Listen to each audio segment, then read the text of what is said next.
everyone. I'm Mohanji Acharyas from Malaysia. Today I'm starting the second round of the Sai Satcharitra reading. The Sai Satcharitra, Chapter 1. According to an ancient and revered custom, Hermit Pant begins the work, the Sai Satcharitra, with various salutations.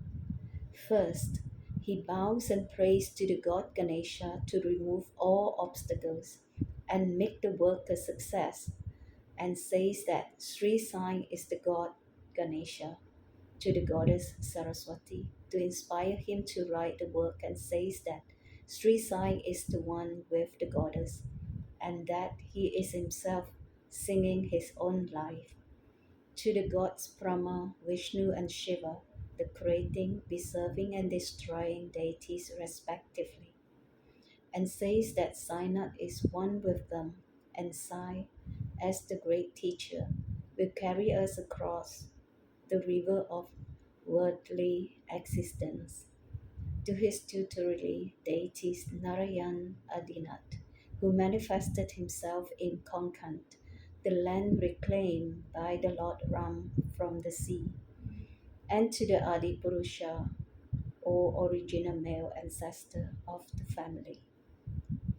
Then to Bharavaja Muni, into whose claim he was born, and also to various saints, Yagyavalakya, Brigu, Parashara, Narad, Vedavyasa, Sanak, Sanandan, Sanakuma, Shuka, Shonak, Vishwamitra, Vashista, Valmiki, Vamadeva, Jaimini, Vaishambhayan, Navayogindra, and also the modern saints such as Nivriti, Janadev, Chopin, Muktabai, Yanardhan, Ekanath, Namdev, Tukaram, Kanha, and Narahari.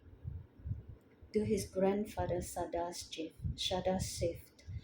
father Raghunath, his mother who passed away in his infancy, to his paternal aunt who raised him, and to his loving elder brother. Then to the readers, and praise to them to give their whole and undivided attention to his work. And lastly, to his guru, Sri Sai Nath, an incarnation of Sri Dattatreya, who is his sole refuge, and who will make him realize that Brahman is the reality and the world an illusion. After describing briefly the various modes of devotion according to the Parashara, Vyasa, and Shantilya, the author goes on to relate the following story. It was one morning, sometime after 1910, when I went to the masjid in Shirdi to receive Sai Baba's darshan. I was wonderstruck to see the following phenomenon. After washing his mouth and face, Sai Baba began to make preparations to grind wheat. He spread a sack on the floor, and thereon sat the handmill. He took some quantity of wheat in winnowing fan, and then drawing up the sleeves of his gafni or rope, and taking hold of the peak of the handmill, started grinding the wheat by putting a few handfuls of wheat in the upper opening of the mill and rotating it. I thought to myself, what business had Baba with the grinding of wheat, when he possessed nothing, stole nothing, and lived on alms? Some people who had come there thought likewise, but none had the courage to ask Baba what he was doing. Immediately this news of Baba's grinding wheat spread into village, and men and women flocked there to see Baba's act.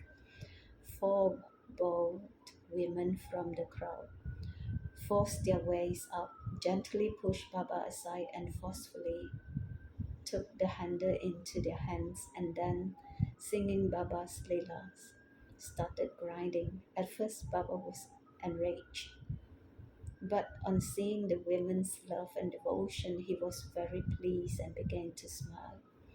While they were grinding, they began to think that since Baba had no house, property to children, and since he lived on alms, he did not require any wheat flour to make bread. What would he do with his large quantity of flour? Perhaps, as Baba was very kind, he would distribute the flour among us, thinking in this way while singing. They finished the grinding, and after putting the handmill aside, they divided the flour into 4 portions and were about to take the flour away. Baba, who had been calm and quiet up till then, got wild and started yelling at them, saying, "Ladies, have you gone mad?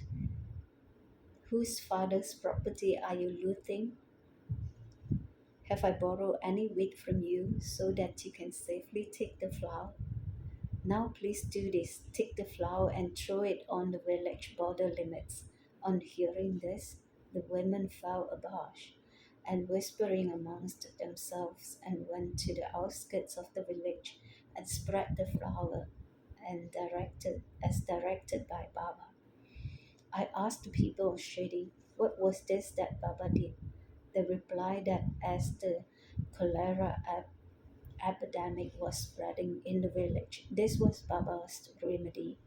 It was not wheat that was ground, but cholera itself was ground to pieces and pushed out to the village.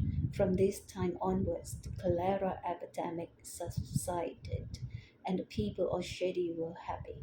I was very pleased to know all this, but my curiosity was also aroused. I began to ask myself what earthly connection was there between wheat flour and cholera. What was the causal relationship between the two, and how was one to reconcile them? The incident seems to be inexplicable. I felt I should write something about this and sing to my heart content Baba's sweet lilas or miracles. Thinking about this lila filled my heart with joy, and I was thus inspired to write about Baba's life, the Sai Satcharitra.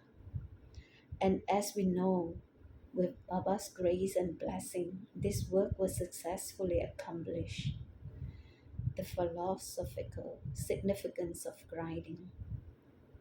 Apart from the meaning which the peoples of Shirdi gave this incidence of grinding wheat, there is, we believe, a philosophical significance too.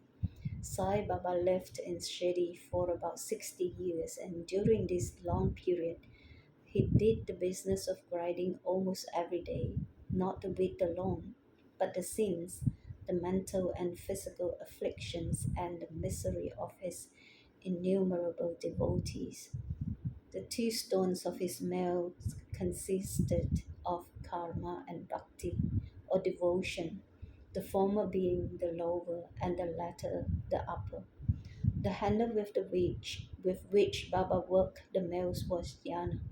It was the firm conviction that the knowledge of self-realization is not possible unless there is the prior act of the grinding of all 4 impulses, desires, sins, and of the 4 gunas, sattva, raja, tama, and the ahamkara or ego, which is so subtle and therefore so difficult to get rid of. This reminds me of a similar story about Kabir, who upon seeing a woman grinding corn say to his guru Nippatirajana, "I am weeping because I feel the agony of being crushed into this wheel of worldly existence like the corn in that handmill." Nipatiranjana replied, "Do not be afraid. Hold fast to the handle of knowledge of this mill as I do, and do not wander far from the same, but instead turn inward to the center, and you are sure to be safe. And you are sure to be safe." Bow to Sri Sai. Peace be to all. And this is complete the chapter 1 of Sai Satcharitra. Thank you.